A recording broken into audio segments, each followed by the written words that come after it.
Garfield Heights, Lakewood, and Valley Forge meet on the Nordson Academic Challenge. Welcome to the Nordson Academic Challenge. And now, here's your host from News 5, Rob Powers. Hey everybody, I'm Rob Powers. Welcome to the Nordson Academic Challenge. Again today, the challenge is simple. 3 local high school teams compete for points by answering questions. We have math, science, history, other topics as well. A little different in the studio this morning. We are taping this show at the height of the coronavirus concern. So to try to keep everybody safe, we have no studio audience today. But the kids are here, so we're going to get to it. We start by checking the standings. The top 5 scoring teams this season will share in a total of $20,000 in grant money from Nordson. Top 3 then come back for our championship finale. That's where a grant of $6,000 is up for grabs. We get things started with our lightning round. All 3 teams compete in this round. We award 10 points for a correct answer. We subtract 10 points for an incorrect answer or no answer. We start each team with 100 points. Everybody set? Forget current events. We're going to look back in history now, specifically back to 1969. See if you can identify these events that made headlines in 1969. Inaugurated as our 37th president, this man later resigned. Garfield Heights. Nixon. Nixon, correct. 400,000 people attended this music festival in New York State. Lakewood. Woodstock. Woodstock, correct. The Mariner 7 spacecraft flew by this neighboring planet. Lakewood. Mars. Mars, correct. In the World Series, the New York Mets upset this Baltimore team. Valley Forge. Orioles. Orioles, correct.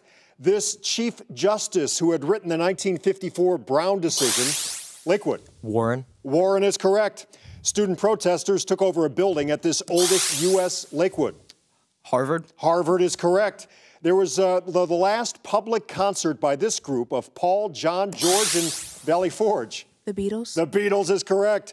Muammar Gaddafi staged a coup in this country. Garfield Heights. Libya. Libya is correct.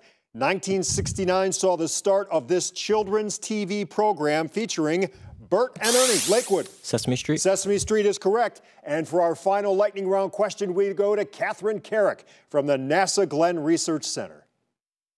Here at the NASA Glenn Research Center, our work is always directed toward the future. But last summer, we joined with the rest of America in celebrating the 50th anniversary of the landing of what number Apollo mission on the moon? Lakewood. 11.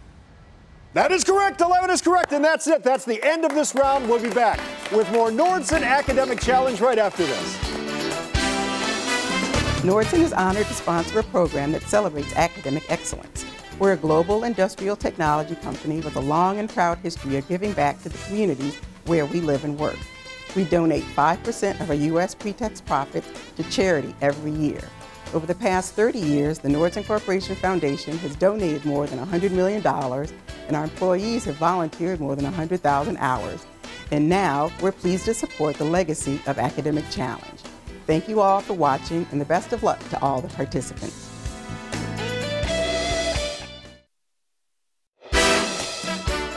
Today's judge from Cuyahoga Community College is Liberal Arts Associate Dean William Cunyon. Hey, Bill, you were on the show what year? 1986. Welcome back. Welcome you back to the Nordson Academic Challenge as well. We jump back into the game. We've got hot picks now. One at a time, I ask each team 8 questions. A correct response in this round is worth 20 points. No penalty here for a wrong answer. Any team answering all 8 questions correctly will receive 25 bonus points. First up, the team from Garfield Heights. Garfield Heights students are offered many courses and extracurricular activities as well, including drama, band, NHS, an award-winning performing arts program, along with 18 varsity sports. And to pick your questions, we come to Evan from Lakewood. Evan, envelopes 1, 2, 3, or 4? 1. Number 1. Okay, Garfield Heights, these questions just for you. All set? Here we go. One of President Lincoln's duties involved signing documents for ships hunting what sea creatures, such as the fictional Moby Dick? Whale. Whale is correct. 2019 marked the 150th anniversary of what chemical chart developed by Mendeleev? Periodic table. That is correct. The White House was first painted white after it had been burned by the British in what war that took place early in the 19th century? War of 1812. That is correct. For your science question, let's go to the monitor. When zinc metal is reacted with hydrochloric acid, which of these, a colorless, odorless, or tasteless gas is produced? Hydrogen. Hydrogen is correct. British sailors used to get groggy on grog, a drink made with what liquor that, along with slaves and molasses, was part of the triangle trade? Slave trade? No. Looking for the kind of drink here. It was rum. Rum is the answer. What modern author of horror stories might keep you up at night with novels like Insomnia and Dr. Sleep? Stephen King. That is correct. We're going back to the monitor now. Here is your math question. If x equals 5, this expression will equal what integer? 25. 25 is correct. The Great Galveston Hurricane of 1900 was somewhat overshadowed by newspaper accounts of what Chinese rebellion with a feisty name? Boxer Rebellion. Boxer Rebellion is correct. Good job, Garfield Heights.